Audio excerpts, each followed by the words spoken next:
If you are an employee who is looking for some help on how to negotiate your salary increment with your current employer, then this video is for you. Today I am going to give you 5 important tips on how you can effectively negotiate on your salary increment.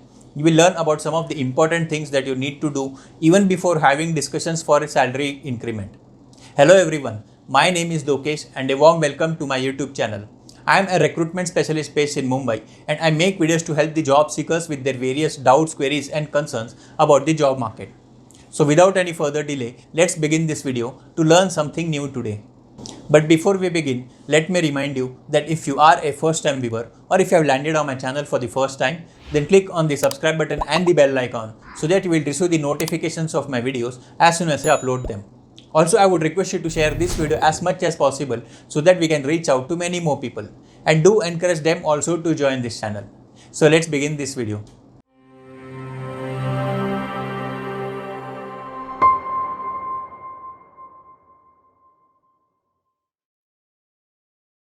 The negotiations on your salary increment in the current organization is just as important as the negotiations on the salary offer during an interview in a new organization. But just merely asking for an increment just because you have completed another year of service with the current organization is not at all justified. You need to evaluate and measure yourself and see as to what have you achieved during this 1 year. What value have you given to your organization? Have you contributed substantially in the achievement of the company's goals and objectives? It also needs to be seen whether you would be able to justify your expectations concerning the salary increment, which I believe should be in proportion to the contributions that you have made towards the success of the organization. And not only this, but you also need to introspect yourself and decide as to how long you intend to continue with this organization. So let's not waste any further time and let's go ahead and discuss about some of these tips in detail, which will help you clear all your doubts. Tip number 1. Review your performance during the last 1 year. The employees need to self-review themselves and measure their performance in comparison with the standards set by the organization for their employees. Make a list of all the important tasks that have been performed by you over a period of the last 1 year. Try to make a note of all the deadlines that you have met while completing a specific assignment or a project.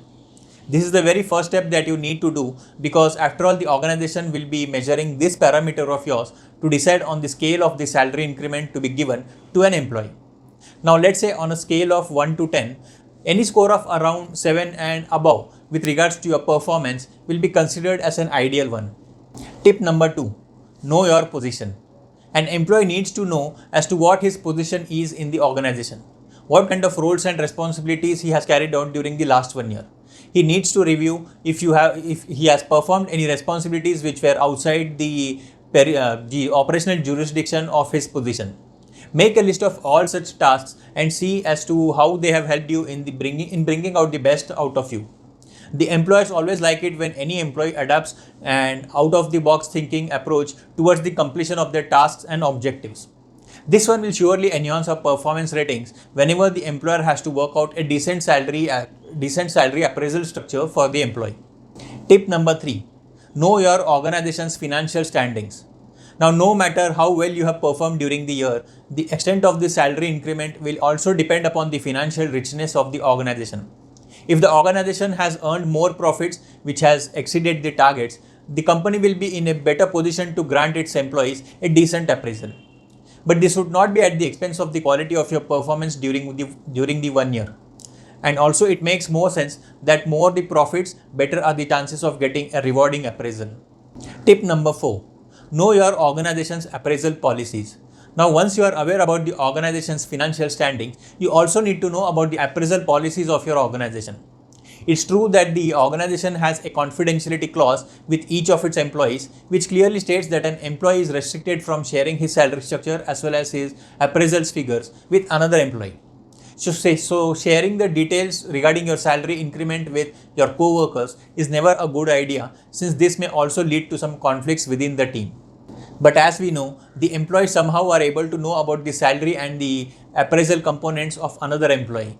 This way, we somehow get an idea about the organization's appraisal policies, which tells us that how far an organization is ready to go to retain the deserving employees. But we need to understand that the organizations have a specific budgeted allocation of funds towards the appraisals of its employees. So no matter whatever your expectations are or how deserving you are, the organization will not go beyond this allocated budget under any circumstances. Tip number 5. Do not over-exaggerate your appraisal expectations. An employee always has huge expectations from the organization when it comes to his yearly appraisals.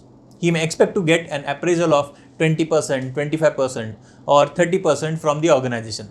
But the question arises is, does he have any justification for having such salary expectations? Has the employee put in all the efforts during the year towards achieving the company's goals and objectives? Has the employee been maintaining time discipline during the year? Has he maintained cordial relations with his subordinate superiors and other co-workers?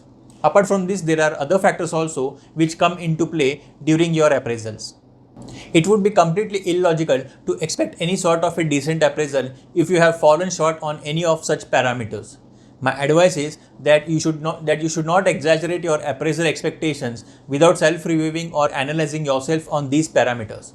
This will help you to explain yourself to the management as to why you deserve a certain percentage of hike in your salary. Remember, it's not about how much you need, but rather it is about how much you deserve. You are going to get what you deserve. So with this, I would like to conclude my discussion on this topic.